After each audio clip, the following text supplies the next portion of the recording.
Hey guys, good afternoon. I want to speak about some information that's come across with Trump and statements he's made. I made a video about this in the truck, and the color of the lightning wasn't right. So let's do it again. So Trump made statements that Hezbollah, for the people that attacked Israel, are very smart. He called the Chinese president a very smart man. He called Putin, President Putin, a genius, and he's savvy. Our Korean leader, Kim Jong-un, he called him a great leader. So people were talking about how he has free speech and that he's got free speech. He can say it if he wants to. That's his business. This is more moving of the Overton window. You're right. You have free speech. But when you're leader of a government office, the things you say, the moves you make, influence policy and definitely influence the world outside. If you want to be John Q. Public and live a private life, don't become a political actor. Don't get into any kind of leadership policy in government, period. Whether it be Trump's business dealings, some people say, oh, it's not fair to after him. Well, you're leading the government. You think people wasn't going to watch and see what you're doing? It amazes me that any Republican can get mad about that, because they tell black people all the time, and don't run from the cops, don't fight with the cops, don't argue with the cops, that you deserve it for arguing with the police on a traffic stop. But yeah, this guy's in the highest level of government, and you don't think that people are going to be watching you, and people are going to be paying attention to what you're doing, and people are going to be concerned. You don't think people are going to be paying attention to stuff? I don't understand that. I don't understand it at all.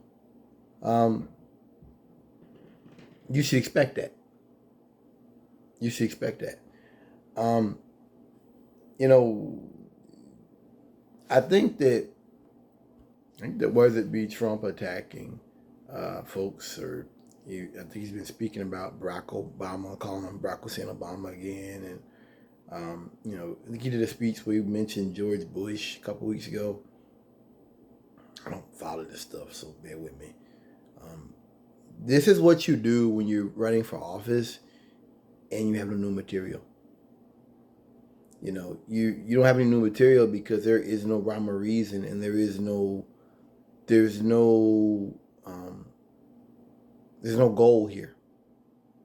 There's no, I want to move policy to make up. This is about getting back in office to stay out of prison. This is about fulfilling the 2015 plan of the Republican Party, which is they want to make it where they can fire 50,000 federal employees. That's Trump's plan. If you're voting for Trump, that's what you're voting for. You're voting for people to basically just destroy the government as they see willy-nilly, and to go after people that they don't like, who don't toe the party line, who don't play the game, and make it easy for them to fire them. So, that is where you ultimately wind up talking about Barack Hussein Obama and stuff, because Hillary Clinton was, you're not dealing with a shill. You're not dealing with a Clinton now. You're dealing with a real person. Joe Biden isn't a real person. He is a real person. He's done a lot of good in the last couple of years. And so you have to return to the past. You have to regurgitate and replay how you ran after Hillary Clinton, because there's nothing new here. People on Fox News that were, discounting it and, Trump's got his free speech. These are the same people that made it normal when he fired all those people that work for the working White House. It is his right to do it, but we should acknowledge that presidents don't do that.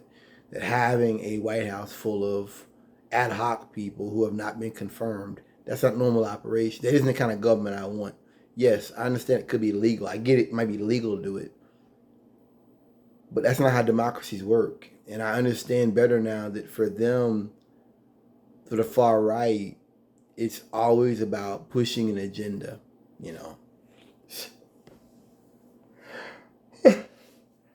And the agenda that they're presenting is not one of, a free and open government. It's about, getting rid of people who won't toe the party line and moving people out the way to put their folks in line. It is like the mafia.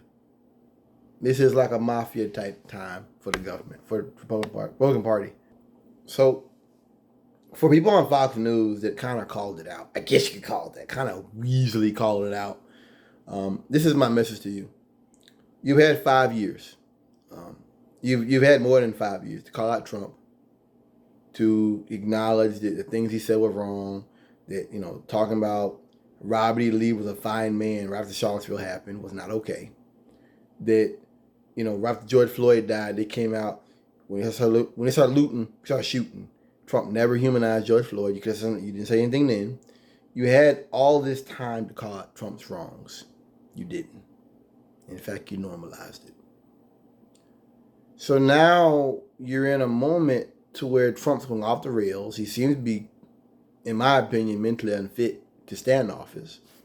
It doesn't matter anymore. We don't care about the best people for the job anymore. So hey, don't listen to me. You've done nothing to call out Trump. You've done nothing to at least have a parallel discussion how things are wrong. Everything you've done has been just to say like, oh, it was a mistake. The stuff Trump did was crimes, and his actions were negligent in regards to COVID and other issues.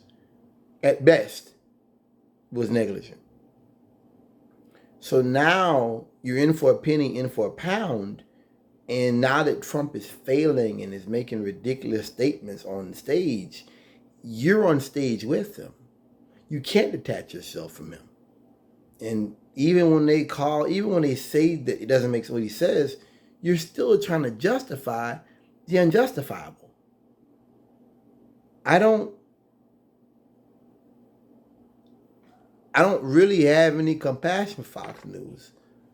To see Roger Ailes make statements about how he hopes Trump burns in hell or something.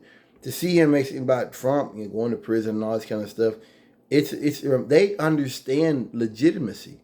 Trump isn't that, and all the lackeys and sycophants that back Trump to this day, they don't understand that they had to play. There was a period of legitimate politics. They don't have that anymore. When I was a kid, we didn't. I didn't learn about socialism and labor rights, and I didn't know who Eugene Debs was, and and the few times I did hear about the far left, it was always criminals. These are criminals. These are people that want to loot. These are people who want to rob banks and commit crimes. And it was always in that the left is criminal. Now you're looking at the right wing committing crimes. You're looking at conservatives talking about harming the governor of Ohio, kidnapping the governor of Michigan, running up into the Michigan State House with guns, putting bombs in the mail. You're watching the right do the things that when I was a kid was espoused as he's a criminal, he's a crime, it's wrong to be a far left because the far left commits crimes and they're thugs and criminals. Well, now the right is doing it. So you've given up on that legitimacy principle that I grew up with. That's gone now.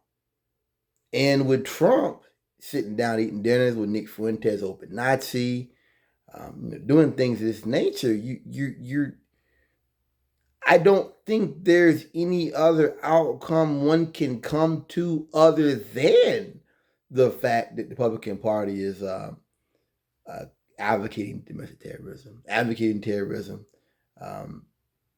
as a way to gain power. Trump is running on revangism. He said, I am your retribution. That ain't the kind of government I believe in. That ain't the kind of government that I think that serves a democracy or serves the public good or the public welfare. This is a government of terror. This is, if Trump is elected, I predict an era of abject terror for a lot of people. Threatening generals, telling people, that Putin is good, and it goes back to what I say, that Trump is an ideologue. He's an oligarch that got elected. Him saluting a North Korean general, he's got it more in common with them than he'll ever have in common with Congress or anybody up there on Capitol Hill.